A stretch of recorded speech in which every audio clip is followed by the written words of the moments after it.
বন্ধুরা চলো আজ তোমাদের তারাপীঠ মন্দির দর্শন করিয়ে নিয়ে আসি। অফিসের কলিগদের সঙ্গে নিয়ে আজ তারাপীঠ ঘুরতে যাচ্ছি। ঘড়িতে বাজে এখন 8টা 57। আমরা এই মাত্র শিয়ালদা স্টেশনে এসে পৌঁছেছি। এরপর আমাদের গৌড় এক্সপ্রেস দাঁড়িয়ে আছে 13 নম্বর প্ল্যাটফর্ম। আমরা সেইখানে যাব।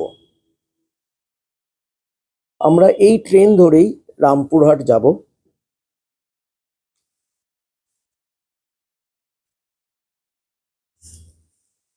কম্পার্টমেন্টে উঠেছি।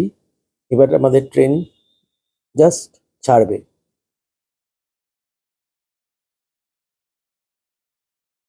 শিয়ালদা স্টেশন থেকে আমাদের ট্রেন ছেড়ে দিয়েছি। রামপুরহাটের উদ্দেশ্যে আমরা এগোচ্ছি। দেখতে দেখতে আমরা পৌঁছে গেলাম রামপুরহাট স্টেশনে। এখন ঘড়িতে বাজে 2:52। এখান থেকে ম্যাজিক গাড়ি করে আমরা তারাপীঠ হোটেলে পৌঁছে গেলাম। তারপর ফ্রেশ হয়ে মন্দিরে পৌঁছলাম ভোর 4:30 নাগাদ। 500 টাকার টিকিট কেটে আমরা লাইনে দাঁড়ালাম। প্রায় 1 ঘন্টা লাইনে দাঁড়ানোর পর আমরা ভেতরে ঢুকে মায়ের পুজো দিলাম। এই মন্দির সম্বন্ধে তোমাদের একটু বলি। পশ্চিমবঙ্গের বীরভূম জেলার তারাপীঠ শহরে এই মন্দির অবস্থিত। রামপুরহাট শহর থেকে 6 কিলোমিটার দূর এই মন্দির। এই মন্দিরটি 51টি শক্তিপীঠের মধ্যে একটি।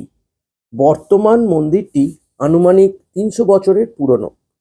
তারাপীঠে পুরনো নাম ছিল চণ্ডীপুর। বিশ্বাস করা হয় যে সতীর চোখের গোলক তারাপীঠে পড়েছিল।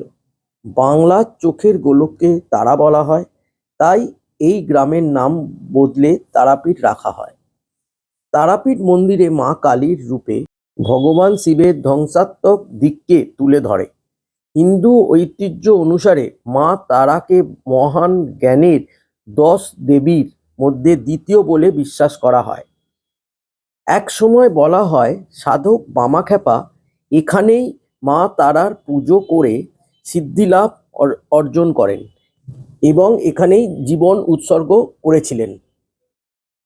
ঐতিহ্যবাহী তারাপীঠে যে মানুষ শুধু ভক্তির টানেই ছুটে আসেন তা নয়, ভারত সহ বিভিন্ন প্রান্ত থেকে ইতিহাসের টানেও এখানে ছুটে আসেন অনেকেই। দেবীর আবির্ভাব ও পৌরাণিক কাহিনী বর্ণিত আছে তারাপীঠের অঙ্গে অঙ্গে। আমরা 2200 টাকা দিয়ে মায়ের অন্নভোগ নিয়েছিলাম।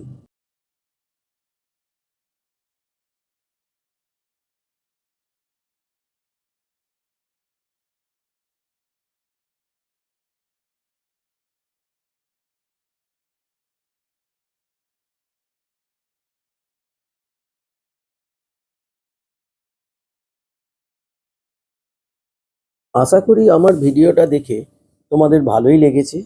তাই অনুরোধ রইল আমার এই চ্যানেলটি লাইক, শেয়ার অ্যান্ড সাবস্ক্রাইব করার।